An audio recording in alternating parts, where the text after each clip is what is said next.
afternoon, everybody. Hope you're having a brilliant first day here at Retromessa 2025. My name's Dan Wood, and this is Ravi Abbott, and we host a podcast called The Retro Hour. Now, new episodes of the show come out every Friday, and you can find it on Spotify, Apple Podcasts, YouTube now as well. And on the podcast each week, we update you on what's been happening in retro gaming and technology over the last week.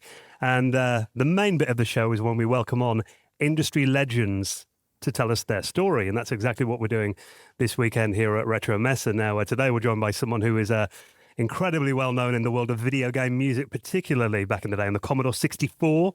We'll be talking about all of his adventures there in Maniacs of Noise as well. But please give a very warm welcome to Jeroen Tel. Thank you.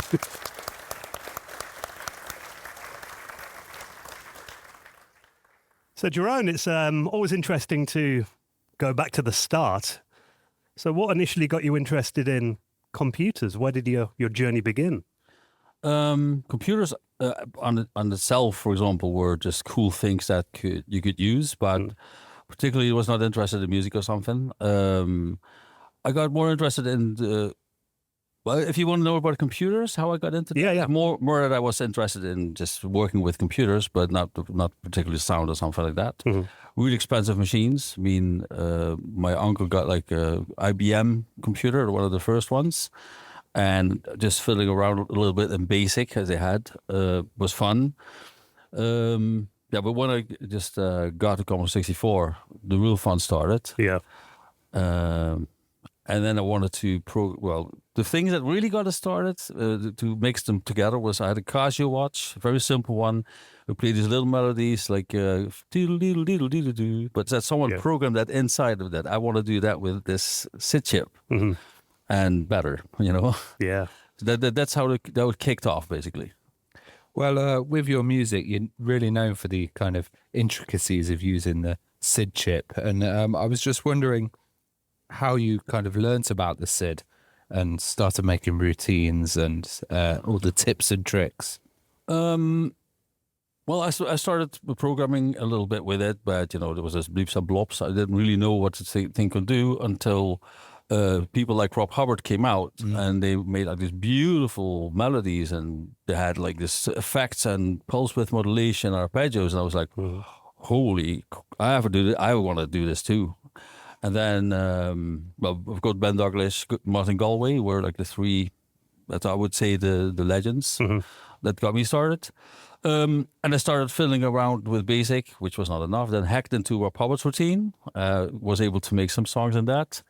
Understood its structures in monitor mode. In the end, it had to be machine language to actually make something decent. And then I ran into, I'm going to cut short here, ran into Charles Deenen. Yeah. We actually started Maniacs of Noise together. Yes. But anyway, he was a machine code programmer, and he actually was already working on a sort of music routine based on Rob Hubbard's routine, and we expanded it basically on our needs, wavetables, arpeggio tables, and the whole shebang. And I got to experiment with it, and of course, the first thing I did was trying to get what I had in my head as music into that SID chip, and that programming that took hundreds, maybe thousands of hours. Once you know how to do it, it's like playing the piano. It's literally, I could program hexadecimal data and get these ideas in my head right there with the effects I wanted. Mm-hmm. Yeah, and that's basically how it started. I guess there was no software out there at the time at all, so you were just going straight in there. And yeah. So basically it is, yeah. It's assembly. Yeah, banging the metal, as they say. Yeah. Well, I mean, you were active on the Commodore 64 demo scene as well. Yeah. Tell us about your adventures there, and how did you discover the demo scene? Actually, this is where me and Charles, for example, met. It was like two parties, one in Nijmegen, one in Venlo. They were like famous copy parties, actually. Yeah. But they turn also in demo parties. People would copy games to the Commodore 64, but also present with the best graphics, best programming.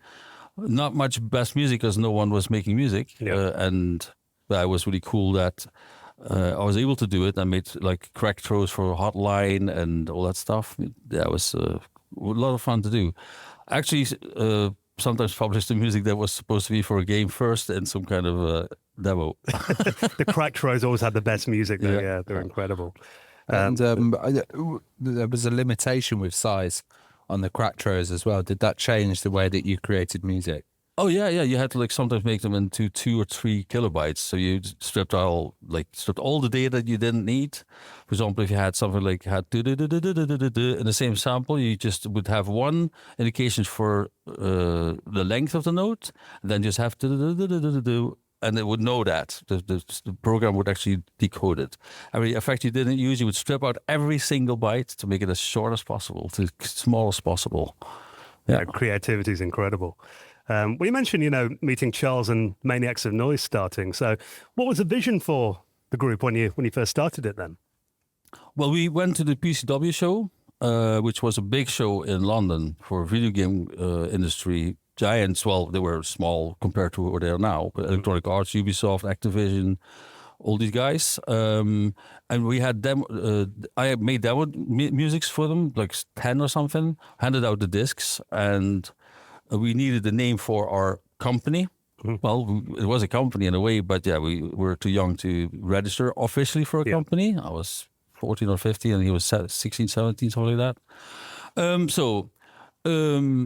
We just started to come up with a name, and we thought, well, Maniacs of Noise was the end result. We came up with a lot of names, but we nailed it with Maniacs of Noise because it's freaky and it's noisy. It sounds good. Do you remember the first time you heard a soundtrack you'd created in the game and what that felt like? Yeah, I think it was Scout, actually. Loaded up the game, and then the music was there, and I knew that other people were loading up. Well, it was like, yes, I'm there.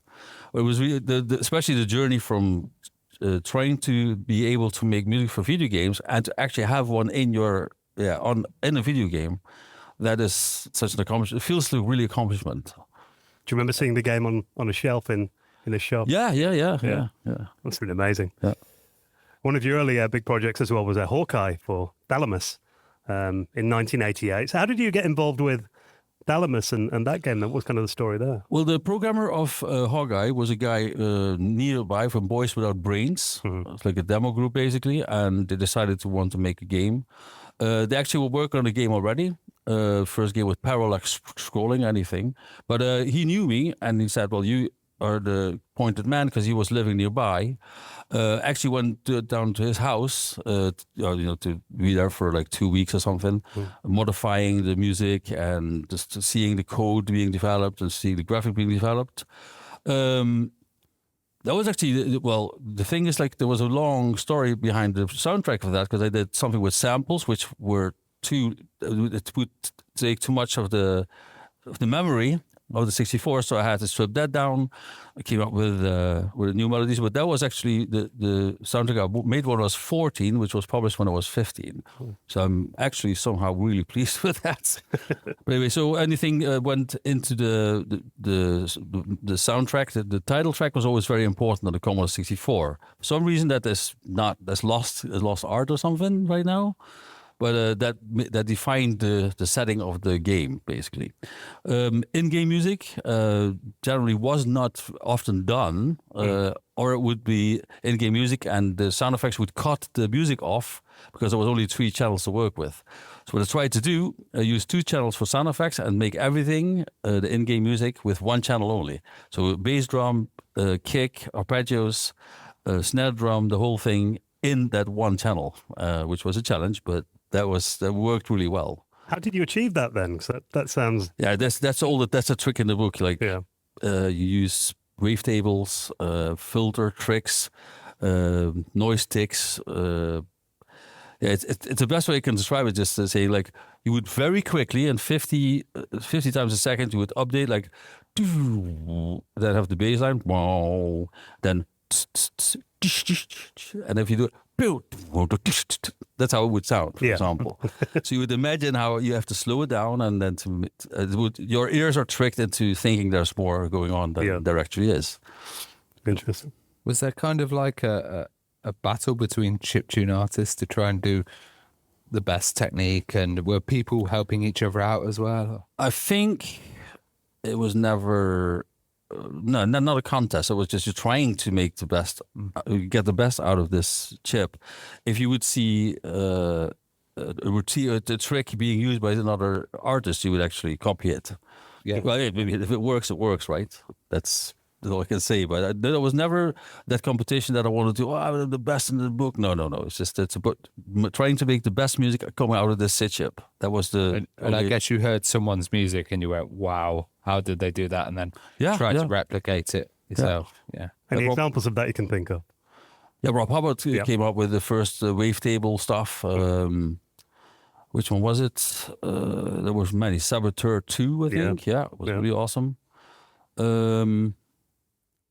Yeah, there was other one, but I can't. International Karate, did loads of incredible ones.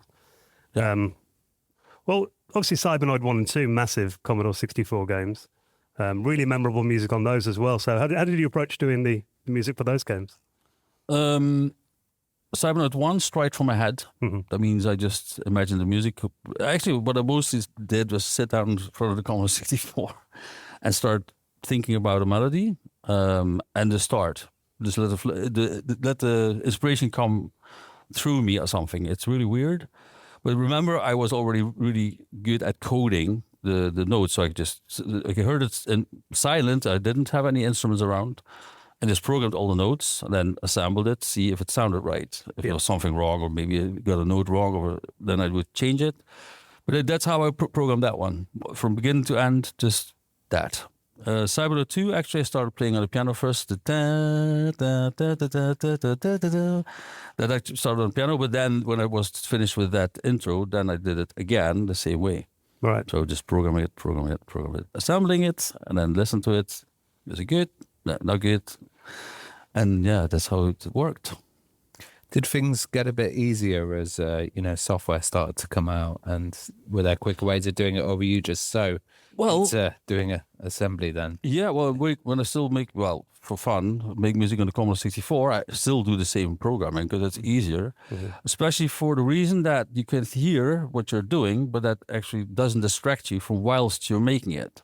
I noticed that a lot of I'm not saying everyone, but composers or producers, they actually play with their hands. And if they make a mistake with their hand, it gets to your ear and you get interrupted by what you actually had initially in mind. Unless you have sang it to yourself or something, recorded the whole idea. But that's basically why I like to do it on the Commodore 64 at least. Yeah. That's only 3 channels. That's not hard to do.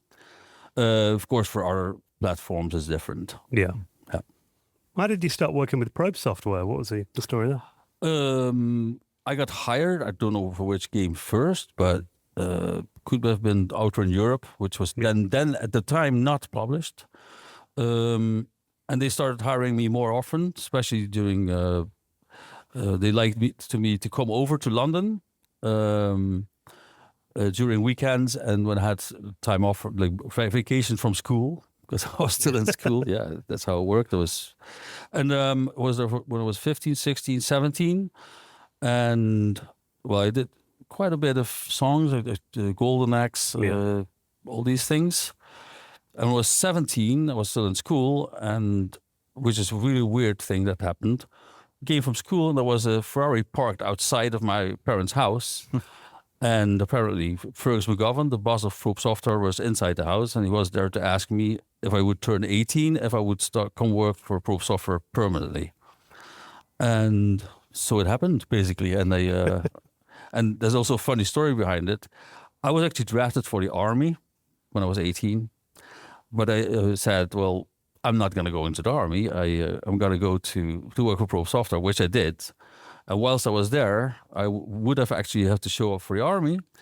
And I knew I had a job which no one else could do at the time. So I wrote a letter to Ministry of Defense and to whatever we needed to talk to write to explain that I'm indispensable for this company within the EEG.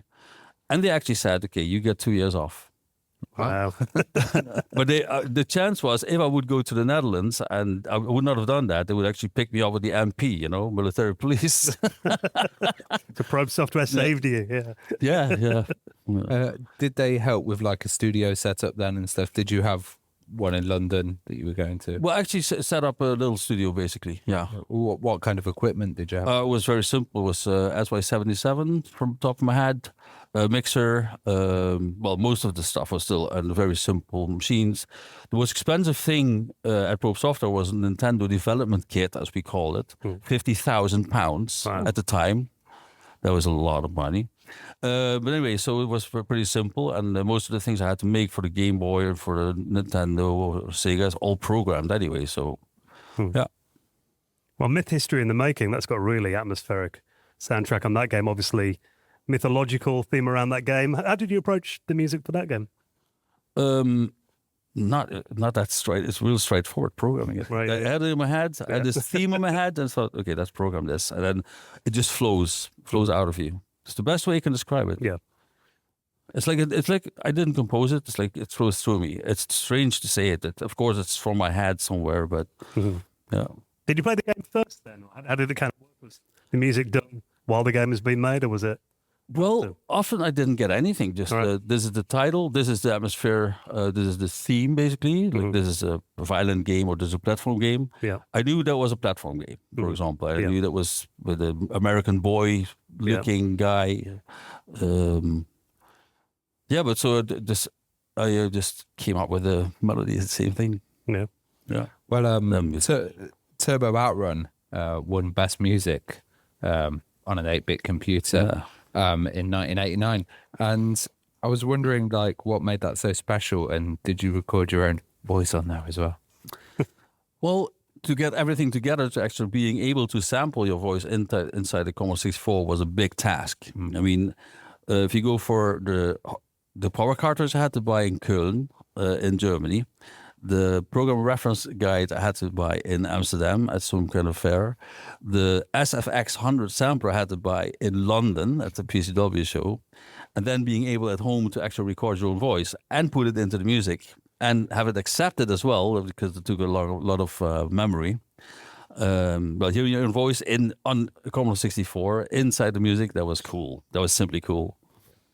Well, Supremacy, that was quite a different vibe to that game. Obviously, that was slower, more strategic title to something like OutRun, obviously. Did you have to change your style then to adapt to that? How did that kind of work? Well, the funny thing was, when I was doing Supremacy, I was just staying at the programmer David Perry's house, and the first version I made was on the Commodore Amiga. It was a pretty basic song, actually. Well, basic. It had to be very static, epic, because it's like it's epic battle between the stars and between the planets, and you have to format planets and stuff. So that was pretty much also a bit directed by David. Like a little bit less fast paced. Let's make it more epic. Yeah, that's basically what it is. Is he there with you then, kind of guiding you? Yeah. Okay. And then I was able to actually convert it back to Nintendo actually first, and then to the Commodore 64, which I could go all the way and then make a longer version of it. Yeah, but it still kept that original flow. Were there many artists that you were listening to at the time outside of the computer world that influenced your music? Well, I think as a teenager, you listen to basically everything that was there. But I liked Michael Jackson a lot. I like Madonna. Pardon my dad. Nothing wrong with Madonna. Well, I don't think I was the only one anyway. Level 42, funky bass lines. Yes, but a band I loved a lot to listen to. Also a local band called Duma, which means just do it. They were really famous in the Netherlands, and they had a way with playing with melodies, basically, which really inspired me as well. Well, and the music, that's a pop music, but my parents always, they had this choir which practiced at my house since I was 0. So I don't know anything better than to know all the parts of every song. And they sang 15th, 16th, 17th, 18th, 19th, and 20th century songs. So I was basically absorbed it like a sponge. And that really laid the basis for just being able to understand music. Yeah. What did your parents think of what you were doing on the Commodore 64? Did they kind of understand computer music, or? My father kind of said bleepy, bloppy, bloopy, all that stuff, but he he was kind of interested that I was actually converting one of the songs he made with the chorus, with the choir, and made it on. I said, that's interesting. But once he started to know that it was being made for games, he started to, think differently. Yeah. Yeah, I just made 300 quid. Yeah. I take it seriously now, yeah. Absolutely. Yeah. And you must have been a fan of kind of bass as well, because some of the bass in your tracks are amazing. Yeah. Mark King, for example. There's many. Marcus Miller. I don't know if he was that famous at the time, but I think he was. Yeah, there's bass lines in general. It's really hard to explain. Bass was a very primal thing. Also very easy for me to make bass lines actually that sound. They're like bassline melodies, I would say. Obviously, by the early 90s, Commodore 64 kind of getting overtaken by other platforms. But I mean, you did some like late C64 titles. I remember the music for Lemmings as well on the Commodore 64. I didn't actually realize it came out on the Commodore 64 till a few years later. And if anyone hasn't heard Jeroen's music on that, I mean, check it out on YouTube. It's incredible. But I mean, what was it like in those kind of late commercial days of the 64? And did you really want to keep? It was actually funny because I was back in the Netherlands for a while. And Remy, he was, it was impossible to make Lemmings on the Commodore 64 because of 80 little Lemmings running around when you only had 8 sprites, basically. So I had to come up with a completely different technique. And Psygnosis actually said, okay, if you can make it, we'll publish it anyway, just as a prestige project. So the programmer was also from the Netherlands. The graphic artist was also from the Netherlands. But the thing was, like, we lived close by, so we could actually get together as well. At some point in the game, you're cheering when you actually make it to the end. Yeah, and that's all of us is actually dubbed. Oh, really? Oh, that's cool. Yeah. But it was really fun to do, and it was in 1994 to come out with a Commodore 64 game. That was pretty bold, actually. Yeah, 100%. How did moving platforms then change your sound as well, especially with going on something like the Amiga and then also the Game Boy as well? The Game Boy was actually interesting because I had the Commodore 64 experience. I just had an even more limited machine, but I could just convert my 64 routine to the Game Boy. I had to remove a lot of things that are not possible, basically. But most of the things were possible, like portamento, arpeggios, all that stuff. So I had to just use the limitation of the Game Boy, but that's much the same. I actually liked it more because it was more limited. You got more inspiration. For example, Robocop 3, I composed on the Nintendo, and then later also converted it to the 64, but it was really the Nintendo version that was made there. For the Sega MOS system, that was such a limited hardware. I just did the same thing. I just used the same routine because that didn't change that much in the style for the way of programming, which you had to limit yourself to the absolute limits of the machine. And then other platforms, Amiga had FastTracker and all that stuff. I did use it. I actually wrote my own routine at some point, but at some point we moved on to PC games, and then it became all. And I guess that connection with the C64 sound as well with the Amiga might have made it a bit easier to get onto. But no, it was harder. I mean, working with samples is there's things that I didn't like about it. For example, if you have a piano sound, it's like you would have to sample every note of a piano to make it sound natural. But what they do, sample note C, sample note G, and the other C, and then pitch it up. You hear it has unnatural overtones to it. Yeah, the sample thing, the sample effect, which I didn't like. I just didn't like it. I like it a lot for drums, though. I mean, you can have real samples, and so that was pretty cool. But no, that was not my favorite machine. Even though for some of the games like Agony, I just loved to be able to use these eerie samples and Porken and cymbals and everything that you could possibly think. Did you sample your own stuff then when working on the Amiga, or did you use any sample discs? Mostly my own stuff. Okay, very cool. Well, strangers to Norway. I mean, you worked at Funcom in-house in Norway. What was kind of the story there, and what do you remember most about it then? What are your memories of working here in Norway? A very good time. We were like a lot of young guys working on video games. when we went into town. That means if there was an empty club, we would go there. We would be there, and there's like it would be a party basically. That's what I remember the most of it. Right? Yeah. It's true. Some black spots in your memory you don't remember. Yeah, but there's a lot of talented guys there, and I was invited to do the music for Pocahontas. Also with Thomas Eggerscoff Patterson, aka Lexty. Yeah. Because Gareth Shelta, he actually was the musician right there. He had to go into the army. And he called me up. I just finished a project in my hometown and said, well, why not? I mean, let's go. And went there and ended up doing quite some games there as well. Winter Gold was one of the more famous ones, I think. Yeah. What was it again? Deadly Skies was actually not published in Europe, but in Japan. I've never seen the game. Right. I've seen the previews while we're making it, but I didn't see the game ever. You mentioned Agony as well. I think that game was absolutely stunning, and the soundtrack really added to that. What was it like when you saw it and you kind of saw that owl going through the... Well, actually, it was at Frank Sauer's house when he was designing it. And when I saw the graphics, he's really good at what he does. Well, he kind of directed me. I saw it was a very eerie game, a little bit horror-ish. That really inspired like how to make the music for that. And actually, Frank Sauer said, "Go ahead, make it a little bit bombastic, a bit like orchestral and but creepy." Did anything inspire the piano in there as well? The riff that you had. Yeah, I just took everything. Yeah. Even it's very memorable, that one. Oh, thank you. Thank you.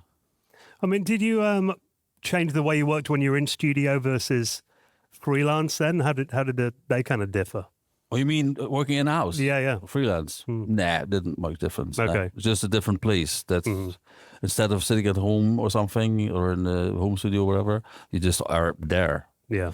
And I could work at night very often. Yeah. They loved it because then they could just go home and I could make real big noise there. Disturbing everyone in the office. Yeah, exactly. So when they went home, well, we had an overlap so we could talk to each other, but overlap. And I worked mostly from, I'd say 8 o'clock to 4 o'clock at night or something. Yeah. 8 o'clock in the evening to 4 o'clock at night, sometimes 9 o'clock in the morning. Yeah. We can't force the inspiration, I suppose. It just That's how it works. Yeah, absolutely. Well, I mean, how's your approach to music changed from, those early days in the 80s and 90s through to today's? Are your techniques still similar? I mean, obviously the equipment's more advanced now, but is your approach to writing music changed much over the years? No.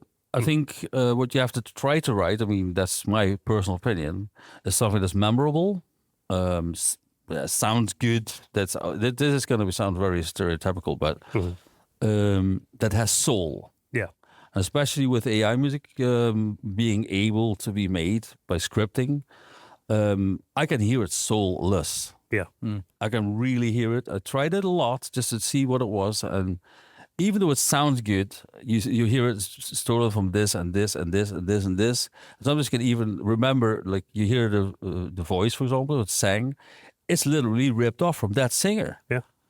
And yeah, that's like, it's creepy that it goes that way. But if you use it in a good way, for example, my brother, music producer, for example, what he does, he then makes up his own melody, makes his own chords, and he wants it sang by, let's say, 5 or let's say 8 female singers as background chorus. So he made up the notes, he made up the lyrics, he made up everything, but just had it sang, and that sounded really good. Yeah. So if you use it that way, I think it's perfect. But if more you as a guide, yeah. Yeah, but if you actually use it as a something to create music with, which I heard that some video game companies actually want to work towards, scares the hell out of me. Yeah. I'm not in the industry right now, I gotta tell you, but I'm just worried for that there will not be artists actually be contracted for this, or scripters. Like you can be AI music scripter. I mean, good luck to you if you get the job, but I would pass. Yeah, I think it's a fear a lot of people have in, all over the industry. But you're right, I think at the moment it's at that stage where it does sound soulless, and it's obviously always based on source material. And we had a panel this morning and they mentioned that the one of the big problems they've got is whether or not they can copyright it as well. Yeah. So whether anyone could just take it, which Well, as I said, if you use a symbiosis, for example, if you let some tasks be taken care of by AI, which would take you a long time. If you had to record, like for example, 8 vocals, from 8 different singers, for example, well, that would take a lot of money, a lot of time, scouting for the talent as well. Yeah. But it can actually do that, and it sounds so good. It's just, why would you go another different way? But that's just an example. Yeah. For example, a drum track. I uploaded I made a very simple drum track. Well, not simple, but it was a simple drum track on a keyboard. Uploaded that to the AI, Suno in this case. And then this scripted, I want this to sound like a 60s, 70s jazz drum kit. And it did it. Yeah. And it sounded good. But it was my notes, my rhythm. Yeah. And that's the difference. If you approach it that way, I think it works. You can use it for inspiration. That's what I'm saying. Also, if you feel inspired by some of it, just turn it off and think of what you would do with this further. I saw you perform last night. It was really awesome. I was wondering, do you like live music performance? Are you going to do any more? Have you got any? I like it. Well, yesterday I didn't have my keyboard with me because it was a surprise thing. Like It was brief but good. Yeah, it was good. I was asked to just do a little preview or something. Yeah. I said, why not get my stuff with me? Must get a buzz of it up there on stage and seeing your fans reacting. Yeah, it must be awesome. Yeah. Well, we have got a few minutes. If anyone's got any questions for Jeroen, just pop your hand up. We'll come down with a microphone. Hi.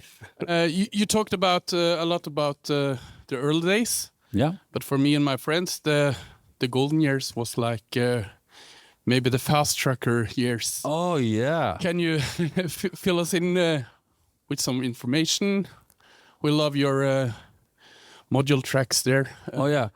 The Pools of Poison and what was the other one? 911. 911, yeah. Yeah, so when I was working at Funcom, actually, that was a funny thing. I got a lot of free time on my hands because I had to wait for a level to be completed or something like that. I started to work in FastTracker 2 and started to actually compete in these module competition, music competitions. A lot of people attending, and 2 times in a row I actually got #1 in the veteran section, so I was really pleased with that. Well, it was really good, like in my free time, because I made music for video games, but also made music for fun. And for that, I used FastTracker 2. That's a very good mention, actually. So I made Stranglehold, like a sine wave only thing, which started the sine wave revolution, as they call it. I really enjoyed that. I mean, that's literally the music I wanted to make. That was without any purpose, just music that I liked. And a little bit of a show-off sometimes with the solos and all that stuff. And trying to squeeze everything in 7 kilobytes or something like that. I think not enough people talk about FastTracker as well. And I think that's a really good question. And it's really cool that you mentioned it. Right now, I still use Renoise, which is based on this FastTracker thing, as my main tracker. Most people have Cubase or something. No, I stick with Renoise because I really like control over every single little bit. Hi, I have had the honor of speaking with other composers from the 8-bit era, and specifically I've had the time to ask Norway Uemas, who was doing for Final Fantasy, and I actually at one point I played a Commodore 64 track, Commando, I think it was, by Rob Hubbard, and he said that this is impossible. You can't do this on 3 sounds. Or maybe did you have more access to the CPU? And that's the first time I realized that he had to battle. He said, I had 10% of the CPU. I couldn't do stuff like this. I couldn't change the channels this fast because we didn't have the processing. And that made me wondered, was this an issue when you developed music for the Commodore 64, that you had to sort of fight for the CPU time together with a game? Oh, absolutely. Yeah. Commando actually covered it completely for once as a remix. So I had to figure out what all the things were about. But anyway, if you work for you make the SID chip work. To make the SID chip do what it does, you need CPU time. Basically, you need a program that actually handles it. If you make too complex calculations, the rest of the game that we play in would actually start lagging. And so we only had like 4 character resto bars, basically. That's what you had to do. So in order to to make it smaller, even sometimes, you had to like pre-buffer 2 notes, 3 notes in advance. So they would it's very hard to explain. Yeah. But anyway, the tricks you had to do, if you would play in a chord, that's 3 channels gone. So you had to use arpeggios, for example. Commando used a lot of the arpeggio stuff. Yeah. And I was merely wondering, was there a standard, like this is what you get, or did it change from game to game? And was it the sort of a back and forth and like saying, hey, can I have some more CPU time? No, you can't, because I need. Oh yeah. There was many times. It changed for each game that you were developing. Well, generally we had a pretty good raster time, as they call it, CPU time, so it was okay. But sometimes we wanted to use samples, for example, and if you use samples, that takes a lot of that. And well, often we were not even allowed to use samples because it would take too much, and you would be fighting with the programmer for the CPU time. But the routine itself didn't change that much. There was only one occasion, I think. I had to even strip it down even shorter, which I was able to do because some effects I just wouldn't use, like so calculating a vibrato, for example, it goes like. I had to strip that out completely because that would literally you see it in the programming time, the rest of the time. Yeah. Fantastic. We have another question. First of all, I just want to say that Pocahontas is a childhood favorite, and I love the music in there. I was wondering, aside from the C64, obviously, do you have preferred sound chips to either, both in terms of working with, but also in how the sound came out? Because I know C64, obviously, but aside from that, is there any tier list or you like? Well, I love the 60. Well, I love the SID chip. Yeah. Let me put it that way. Do you mean which SID chip I like? No, say in Mega Drive or Game Boy or. Oh no, Amiga. absolutely. I'm 100% SID chip. Okay. That's the love of my life. Yeah. That's my first love. Will always be my only love, my real love. Is there a second favorite? Yeah. Game Boy, I would say. Boy, okay. Yeah, Game Boy, because I can. It's so it has this third channel that is really bassy, and you can make it pump really cool beats. They actually say I'm not claiming it, but for was it I think it was Supremacy. Yeah. They say it sounded a little like breakbeat or like dubstep something like that. Yeah. But it sounds like you can make these. Yeah. And that really something that you can do with the Game Boy, or Nintendo, I should say, it's the same chip. That you cannot do, hardly do with the Commodore 64. Right.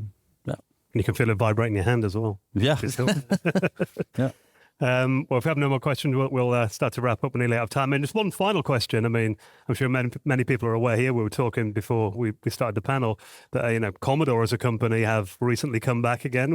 Restarted. I know you've actually done a pre-order for the new FPGA-based Commodore 64. Tell us your thoughts on this, and any plans to do anything with it then? Yeah. That's a simple answer, isn't it? Yeah. I think it's incredible that Commodore is back. I mean, enthusiasts actually getting it together. They bought the Commodore brand and they restarted with also David Pleasance. He's the director of Commodore Australia. Yeah. At the Home Computer Museum in Helmond, where it's literally a stone throw away from where I live. So that's pretty cool. Have you seen interest in 8-bit music again and kind of an upsurge happening recently? Oh yeah, I've been called up at in 11 o'clock in the evening by a 14-year-old. Wow. He said, I'm working on SID music, 8-bit music, and would you be able to help? Mm. I said, who is this? He didn't even. How did you get my number? Yeah, and then I got this friend called as well. He was less, nervous. Right. And he explained what he did, and we talked for an hour and just said, okay, just cool down. Just I'm going to help you with tools and give some tips and tricks and send me previews so you can say, well, this you could change in this. And so I noticed there's a lot of interest in chip music, basically. Yeah. Yeah, there's been a kind of little upsurge recently. Yeah. And, people are doing vinyl releases and stuff like that as well. Yeah, incredible. Well, Jeroen, it's been great to hear some of your memories, and thank you so much for joining us here at Retromessa. Let's give a big thank My you. to pleasure, Jeroen Tel. my pleasure. Thank you. Well, thank you, everyone. Thank you. Thank you for showing up. Really nice. Nice to share.